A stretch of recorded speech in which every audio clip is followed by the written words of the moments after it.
Good morning, and I'm sorry I sound and look terrible. I haven't been sleeping well, but I am hungry, and I figured since it's kind of brunch time, it's about 10:30, I'm going to show you how to make breakfast for my Adulting 101 series.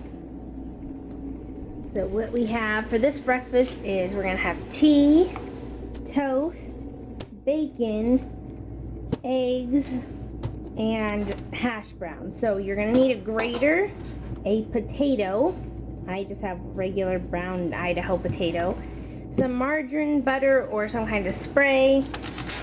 We have large eggs here, and you're also going to need 2 to 3 pans depending how big they are, and either a kettle or a pot to boil water. If you're doing stuff, you always want to start with the meat because it's taking the longest to cook. So take your bacon and just lay it in your pan. It doesn't stay like this if you've never cooked bacon before. But there's that. And I have a napkin in this other hand so I can wipe this off. I'm going to turn my water, which there's water in this iron cast skillet. And like I said, I tend to put things on medium, but for the bacon, I'm actually going to bring it up a little bit more because otherwise the bacon will burn. You don't need to put anything down for bacon because it has its own grease and oil, and it'll take care of itself as we go. I have a little spoon to stir my tea. I have a big spoon and a spatula, and you'll need a toaster. I forgot to mention those earlier. So I'm doing it now, and I'll throw that in front of the other one or in the middle of it or something. And at this point, you just kind of gotta let this cook before we can get started with anything else.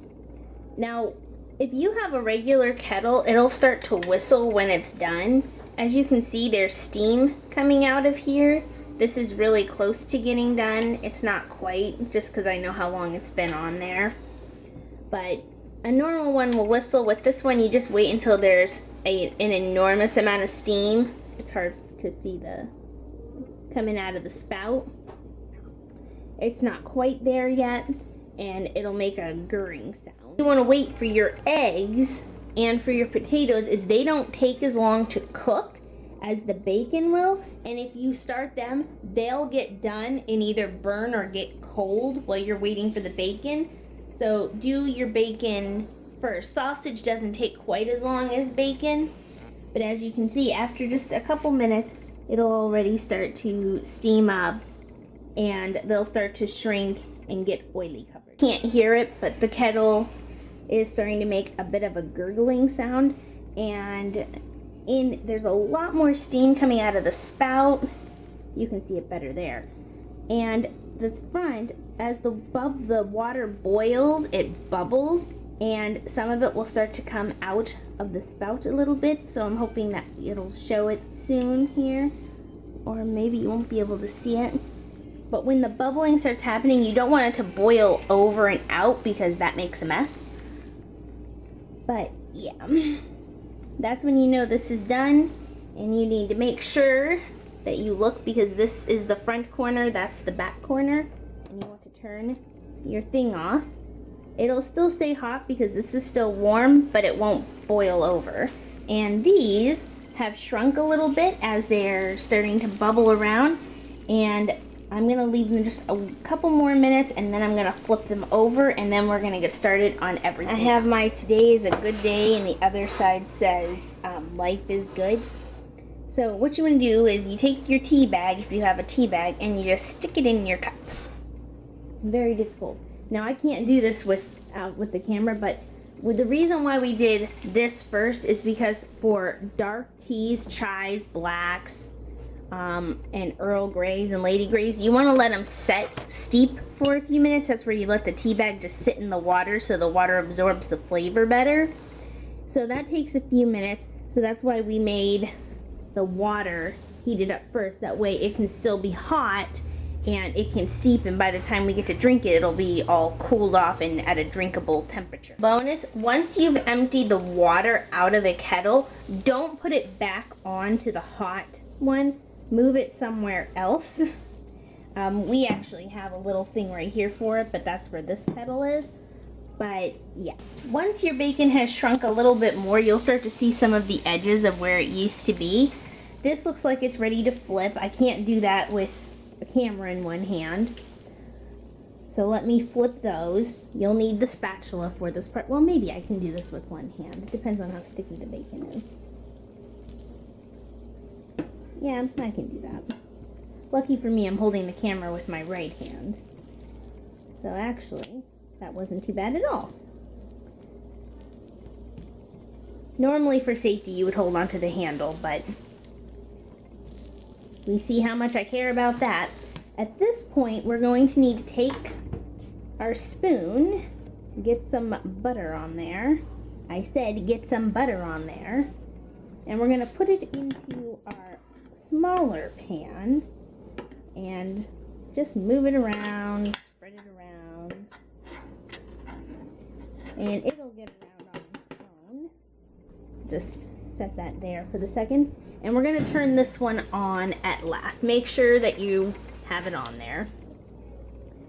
So I'm going to just put that on the middle setting, a little lower off the middle setting, and let the butter melt and let the pan heat up. Choices to make at this point. If you want scrambled eggs, get a bowl and a fork and open the eggs inside of the bowl and stir them up with the fork or with one of these little tools. They have a name, a whisk. And after it gets bubbly, then put it into there. And after your butter melts, I spread this around with a napkin or with a paper towel. For a potato, I definitely can't do this with one hand, but you're gonna hold the top of this depending on how your grater is, and you want the side that looks like this. There's a side like this, you don't want that. There's a mini prickle side, and there's like a medium-sized hole. You want the one that looks like raindrops, and you're just gonna hold this and go against it, and it will shred your potato. And we're going to actually put that, as you can see, I put some butter to melt here next to the bacon, and the heat of the bacon, and pour some of the bacon grease over here. And that will help cook the potatoes really nicely, and you won't need to dirty another pan.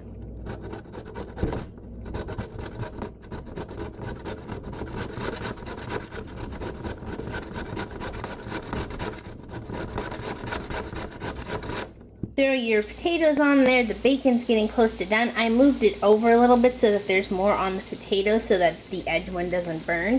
And if your pan is hot enough, as soon as you put your eggs in, the bottom will start to turn white and cook. So you want to let that go for a little bit, and then you can either put spoons over them or you can just flip them. Putting the butter around the edge makes it easier to pick up and scoop with this. I have my toast between 1 minute and 2 minutes.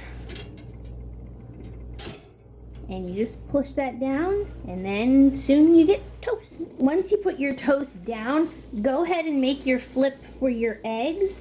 Flip your bacon one more time, and if you don't think, then flip your potatoes. They should go over in mostly one big lump if they're cooked enough. That piece is not cooked enough. And if you need a little bit more of anything, just put that down there.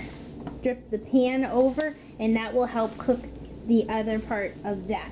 And your eggs and your stuff will be done when your toast is done. And then there you have it. I put some pepper. I have some fire sauce because somebody had Taco Bell the other day at work, and I love fire sauce even though I'm not a big Taco Bell eater. I have a little handful of grapes, some orange juice, and you have a breakfast. When you're actually doing this and just paying attention to it and not recording, the whole thing takes about 20 minutes roughly, depending on how hot you have your food. I actually moved my breakfast setup so that I can see the TV because Looney Tunes is coming on. This might be Adulting 101, but that doesn't mean I can't be a child at heart. But I wouldn't be much of an Adulting 101 without some cleaning up after yourself involved.